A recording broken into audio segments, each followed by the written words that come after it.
আসসালামু আলাইকুম এভরিওয়ান। হে, কি অবস্থা সবার? আশা করি সবাই অনেক ভালো আছেন। আমি মোহাম্মদ বনিয়ামিন, একজন ফুল স্ট্যাক ওয়েব ডেভেলপার। আর আজকে এটা আমাদের CSS3 21 নম্বর ভিডিও। এই ভিডিওতে অ্যাকচুয়ালি আমরা শ্যাডো নিয়ে কথা বলবো, কিভাবে আমরা টেক্সটে অথবা ইমেজে শ্যাডো ইউজ করতে পারি এবং এটা দেখতে কিভাবে সুন্দর করতে পারি, ইন ডিটেলস আলোচনা করব। বাই দ্য ওয়ে, যারা আজকের এই ভিডিওতে নতুন আছেন তারা অবশ্যই আমাদের HTML5 এর প্লেলিস্টটা দেখে দেন CSS3টা শুরু করবেন, না হলে আপনি অনেক কিছুই মিস করবেন। সো ভিডিও শুরু করার পূর্বে আরেকটা কথা বলে নিচ্ছি, আপনারা যদি আমাদের ফেসবুক গ্রুপে জয়েন করে না থাকেন, অবশ্যই ফেসবুক গ্রুপে জয়েন করে আপনার প্রবলেমগুলো ওখানে শেয়ার করবেন বা আপনার নতুন নতুন অভিজ্ঞতাগুলো শেয়ার করবেন, যাতে অন্য কেউ আপনাকে দেখে সুন্দরভাবে শিখতে পারে।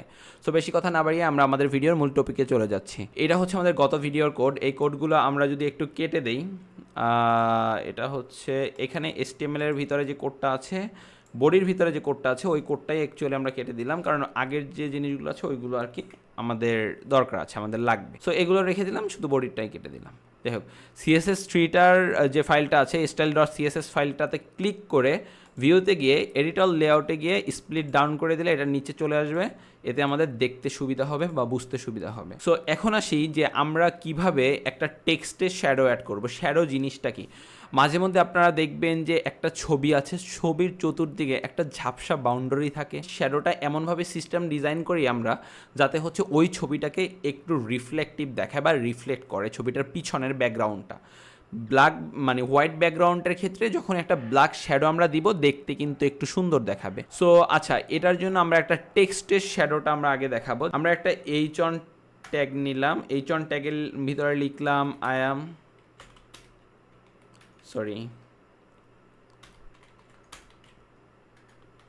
M Baniyamin. Okay, control S দিয়ে সেভ করলাম, আমার এটা চলে আসছে, আই এম বানিয়ামিন। এখন আমরা CSS-এ গিয়ে আমরা হচ্ছে এইচন ট্যাগটাকে সিলেক্ট করে আমরা ফার্স্টে হচ্ছে টেক্সট অ্যালাইনমেন্টটা ঠিক করব। টেক্সট অ্যালাইনমেন্টটা ধরেন আমরা সেন্টারে নিয়ে গেলাম। দেন হচ্ছে ফন্ট সাইজটাকে হচ্ছে 20 পিক্সেল দিয়ে দিলাম। আচ্ছা, 20 পিক্সেল না, একটু বড় করে দেই না, ফন্ট সাইজটাকে 100 পিক্সেল দিয়ে দিলাম, 100 পিক্সেল। এইখানে যে জিনিসটা আছে সেটা হচ্ছে টেক্সট শ্যাডো। এই দেখেন, টেক্সট শ্যাডো দিলাম।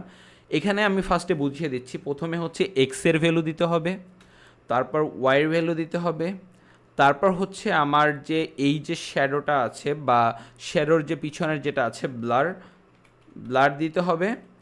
দেন আমার হচ্ছে এখানে ব্লারটা কত পিক্সেল কি, এগুলো কিন্তু এই ব্লারের ভিতরে আমি জাস্ট আর কি প্রথমে আপনাকে বুঝিয়ে দিচ্ছি। এই শ্যাডোর এক্সের মান এখানে আমরা দিব, এটা কিন্তু এগুলো আমরা দিব না, আমরা দিব হচ্ছে মানগুলো, পিক্সেল আকারে মানগুলো দিব।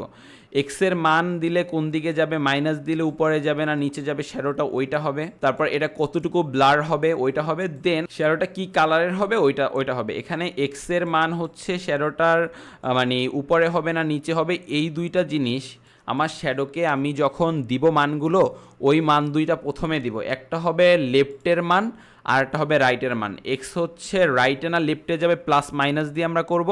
ওয়াই হচ্ছে লেফটে না রাইটে যাবে, প্লাস মাইনাস দিয়ে করব। ব্লাডটা হবে কত পিক্সেল ওইটা বলে দিব, আর হচ্ছে কালারটা বলে দিব। এখন আমি এটা আপনাকে বোঝানোর জন্য করছি, এটা আমি কেটে দিলাম। ওকে, এখন হচ্ছে এখানে আমি 5 পিক্সেল দিলাম এক্সের মান। দেন কমা কিন্তু হবে না, আবার 5 পিক্সেল দিলাম ওয়াইয়ের মান।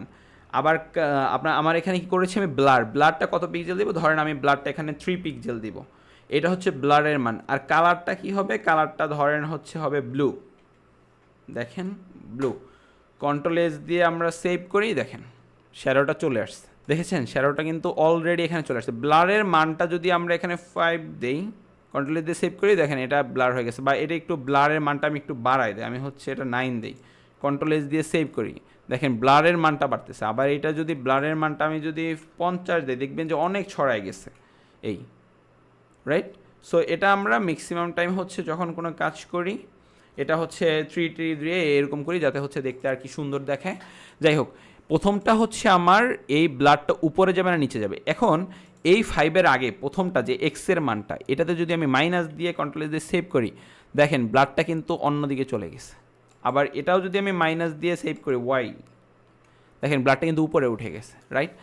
প্রথমটা কিন্তু কি ছিল, প্রথমটা আমি যদি এটা সরাই দিই, আমি যদি এটা চেঞ্জ করি, দেখেন মানে কি হচ্ছে, মানে হচ্ছে লেফট থেকে রাইটের দিকে যাচ্ছে। প্রথমটা যদি এক্সের মানটা মাইনাস করে দেই, পরিবর্তনটা দেখেন, কন্ট্রোল দিয়ে সেভ করি, এখন রাইট থেকে লেফটে চলে আসছে। আবার উপরেরটা কি হচ্ছে, মানে ওয়াইটা কি হচ্ছে, এখানে উপর থেকে নিচে নামছে, নিচের পিছনের যে ব্লু কালারের শ্যাডোটা, এটা যদি মাইনাস করে দেই, এটা হবে কি নিচ থেকে উপরে যাবে। সো এখন আমরা এখানে কিন্তু টেক্সটের শ্যাডোটা দেখলাম। আমরা চাইলে এখানে হচ্ছে একটা ইমেজেরও কিন্তু শ্যাডো এখানে আমরা ক্রিয়েট করতে পারি। সেটার জন্য কি করতে হবে, আমি একটা ডিভ নিলাম, ডিভটার একটা নেম দিলাম, class dot D on name দিলাম, দেওয়ার পর এখানে আমি একটা আইএমজি ইমেজ নিলাম। ইমেজটা কি করব, এই ইমেজ ফোল্ডারে গিয়ে আচ্ছা কি করা যায়, এখানে প্রোগ্রাম অন ছবিটা দিয়ে দিলাম, কন্ট্রোল এস দিয়ে সেভ করি।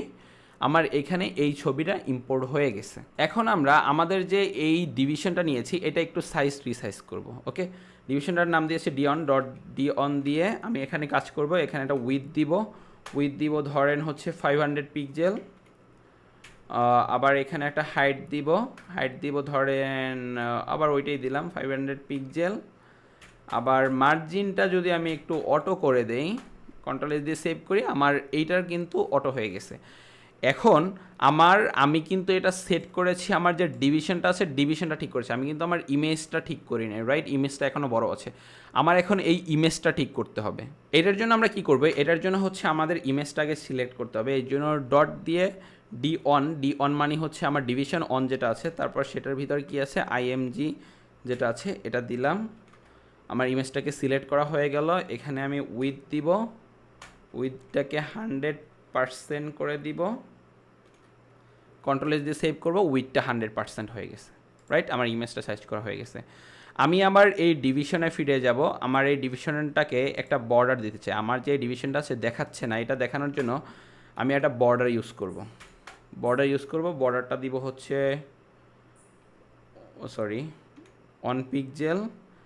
দেন বর্ডারের এটা দিব হচ্ছে সলিড, আর কালার দিব হচ্ছে ধরেন সাপোজ ব্লু কালার দিয়ে দিই, কন্ট্রোল এস দিয়ে সেভ করে। দেখেন আমার বক্সের বর্ডারটা কিন্তু অলরেডি হয়ে গেছে, এখন দেখতে একটু সুন্দর দেখাচ্ছে। এখন আমি আমার এই বক্সটাকে বা আমার এই ডিভিশনটাকে বা ডিপটাকে আমি চাচ্ছিলাম শ্যাডো ইউজ করবো এটাতে। এটার জন্য আমি এখানে লিখব হচ্ছে বক্স শ্যাডো লেখার পর এখন এখানে আমরা হচ্ছে প্রথমে এক্সের ভ্যালুটা দিব। এক্সের ভ্যালুটা দিলাম ধরেন হচ্ছে কি দিব, ওই 5 পিক্সেলই দিলাম। ওয়াইয়ের ভ্যালুটাও হচ্ছে 5 পিক্সেল দিলাম। শ্যাডোটা দিলাম হচ্ছে 3 পিক্সেল, আর হচ্ছে কালার দিব হচ্ছে ব্ল্যাক। কন্ট্রোল এস দিয়ে সেভ করি, দেখেন চলে আসছে, রাইট? এখন আমি চাইলে এখানে 3 না দিয়ে আমি এখানে 9 দিয়ে কন্ট্রোল এস দিয়ে সেভ করলে এটা দেখতে একটু সুন্দর দেখাচ্ছে। এখন আমরা চাচ্ছি আমাদের যে এই শ্যাডোটা আছে এটা কিন্তু আমার এই দুইটা সাইডে চলে আসছে, রাইট? আমরা চাচ্ছিলাম আমাদের চতুর্দিকের বক্সটার চতুর্দিকে শ্যাডোটা কাজ করবে, মানে শ্যাডোটাকে আমরা বক্সের চতুর্দিকে নিয়ে আসবো। এটার জন্য কিছুই না, আমি জাস্ট এটাকে কপি করব। আমি যেটা লিখেছি অলরেডি এই বক্স শ্যাডোর ভিতরে কপি করে, দেখেন এখানে একটা কমা দিব, স্পেস দিব, ধরেন একটা কমা দিলাম, স্পেস দিলাম, এখন এখানে পেস্ট করে দিব। দেওয়ার পর এই যে ভ্যালুগুলো আছে এই ভ্যালুগুলোকে আমি মাইনাস করে দিব, এক্সের ভ্যালু ওয়াইয়ের ভ্যালু মাইনাস করে দিব, কন্ট্রোল এস দিয়ে সেভ করব। দেখেন এটা আমার চতুর্দিকে চলে আসছে, রাইট? মানে আমার আগের যে ভ্যালুটা আছে ওই ভ্যালুটাকেই কপি করে আমি এক্স আর ওয়াইয়ের ভ্যালুটা মাইনাস করে দিলেই ওটা হচ্ছে চলে আসবে চতুর্দিকে। এখন একটা বক্সের শ্যাডো চলে আসছে। সো আজকের ভিডিও এই পর্যন্তই। যদি ভিডিওটা ভালো লেগে থাকে অবশ্যই একটা লাইক দিবেন, কমেন্ট করবেন, শেয়ার করতে ভুলবেন না। আর আমাদের ফেসবুক গ্রুপে জয়েন করে আমাদের কমিউনিটিটাকে বড় করার দায়িত্ব আপনার। সো আজকের ভিডিও এই পর্যন্তই। ভালো থাকবেন। Till then take care. আসসালামু আলাইকুম।